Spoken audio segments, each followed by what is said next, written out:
The war in Yemen has become one of the Middle East's longest and most complex conflicts.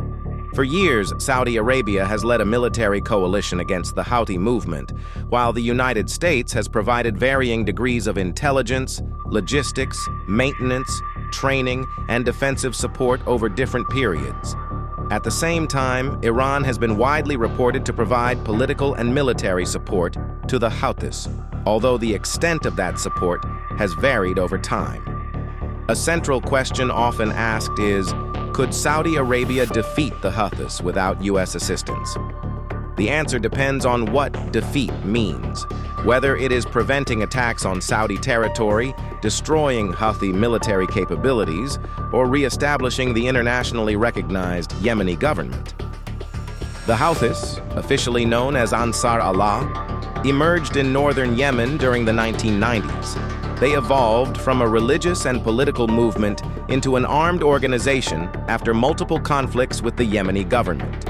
In 2014, the Houthis captured Yemen's capital, Sana'a. By 2015, Saudi Arabia and several allies launched a military intervention to restore the internationally recognized government. Saudi Arabia viewed Houthi control of much of Yemen as a major security concern.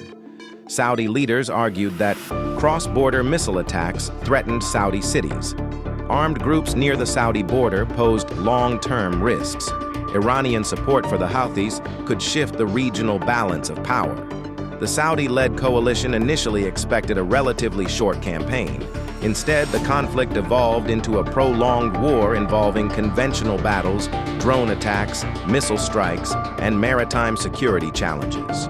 Over different phases of the conflict, the United States has provided support that has included intelligence sharing training logistics, maintenance for advanced aircraft, air defense cooperation. Arms sales support levels have changed over time depending on U.S. policy decisions and the nature of the conflict. This assistance has generally improved Saudi Arabia's ability to operate sophisticated aircraft, defend against missile and drone attacks, sustain military readiness. Saudi Arabia possesses one of the largest defense budgets in the Middle East. Its military includes modern fighter aircraft, air defense systems, naval forces, armored units, precision-guided munitions. These capabilities allow Saudi Arabia to conduct long-range air operations and defend key infrastructure. However, advanced equipment alone does not guarantee success against an adversary using dispersed forces, drones, missiles, and guerrilla tactics. Several factors have contributed to the Houthis' endurance. 1.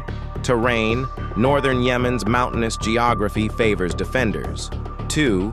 Decentralized organization. The movement can continue operating even if some commanders or facilities are lost. 3. Missile and drone capabilities.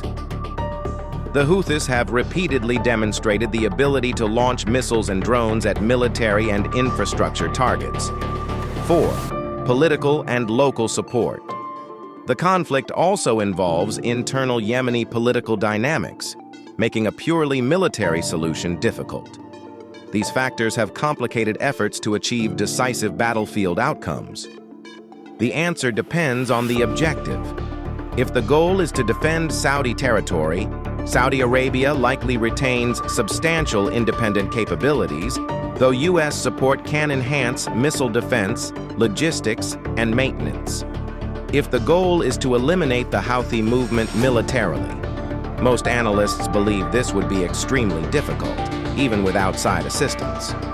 The experience of the conflict suggests that air power alone has not been sufficient to defeat the Houthis, and a durable outcome would likely require political negotiations alongside military measures. The Saudi-Houthi conflict illustrates a broader lesson of modern warfare. Superior military technology does not always produce decisive victory against an entrenched, non-state actor. Saudi Arabia possesses significant military resources and could continue defending its territory without direct U.S. combat involvement. However, whether it could achieve a complete military defeat of the Houthis is a separate question. Based on the course of the conflict and assessments by many analysts, a decisive military victory over the Houthis appears unlikely through force alone. Long-term stability in Yemen is generally viewed as more likely to depend on a combination of diplomacy, internal political agreements, and security arrangements rather than military action by itself. If you enjoyed this documentary, subscribe for more evidence-based analysis of international security, military affairs, and geopolitics.